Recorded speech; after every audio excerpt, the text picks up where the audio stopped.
बालाघाट में इन तीन में किसको मिलेगी टिकट। भारतीय जनता पार्टी द्वारा विधानसभा चुनाव 2023 के लिए उम्मीदवारों की पहली सूची जारी कर दी गई है, जिसके बाद उम्मीदवारों की दावेदारी का काउंटडाउन बड़ी तेजी से बढ़ गया है।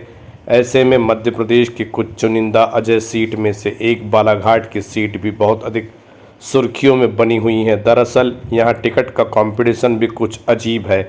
एक और भारतीय जनता पार्टी का अजय चेहरा माने जाने वाले 35 साल से राजनीति के हर पड़ाव में भाजपा को जीत का परचम लहराने वाले भारतीय जनता पार्टी की रणनीति के हिसाब से उम्र में फिट नहीं बैठ रहे गौरीशंकर बिसेन, जिन्हें भारतीय जनता पार्टी अब भी जीत का 100% दावेदार मानती है, तो वहीं स्वयं कई बार सार्वजनिक मंचों से इस बात की घोषणा कर चुके गौरीशंकर बिसेन की अब वे चुनाव नहीं लड़ेंगे। उनके स्थान पर उनकी पुत्री मौसम हरिणखेड़े चुनाव लड़ेगी।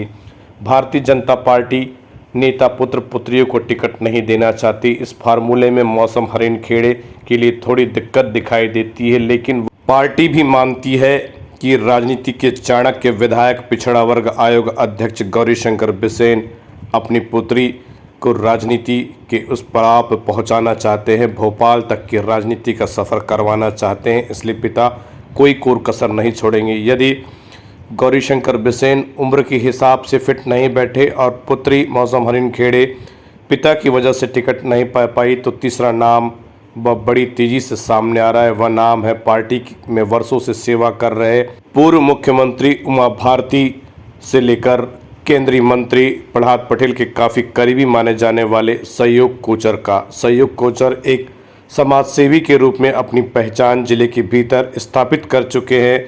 राजनीति में वर्तमान समय में भारतीय जनता पार्टी जिला उपाध्यक्ष के पद पर काबिज है। इसके अलावा वे कई पद पर काबिज रह चुके हैं और कई समाजसेवी संस्थानों से जुड़े हुए हैं और वरिष्ठ स्तर पर राजनीतिक में उनकी छवि बहुत बेहतर है। ऐसे में यदि उन्हें टिकट मिल जाए तो कोई आश्चर्य की बात नहीं होगी, क्योंकि वर्तमान समय में शहर के भीतर और जिले के भीतर चर्चाओं का दौर यही है कि बालाघाट विधानसभा सीट से कौन दावेदार, किसे मिलेगी टिकट। इन तीन नाम के अलावा चौथा नाम जिले वासियों और शहर वासियों को सूझता नहीं। अब देखना यह है कि भारतीय जनता पार्टी को इन तीन नाम में से चौथा नाम सूझता है या फिर इन तीन नाम में से ही किसी एक पर मोहर लगती है। पहला नाम वर्तमान विधायक और पिछड़ा वर्ग आयोग अध्यक्ष गौरीशंकर बिसेन, दूसरा नाम विधायक गौरीशंकर बिसेन की सुपुत्री भाजपा नेत्री मौसम हरिणखेड़े और तीसरा नाम समाज सेवी और समाज सेवा के रूप में अपनी अलग पहचान बनाने वाले सहयोग कोचर का। यदि खबर पसंद आए तो इसे लाइक और शेयर करें और कमेंट्स करें, और बालाघाट ज़िले की हर अपडेट खबर ऐसे ही अपने मोबाइल पर देखने के लिए हमारे चैनल को सब्सक्राइब करें और हमारे साथ बने रहे पूरी तरह से अपडेट।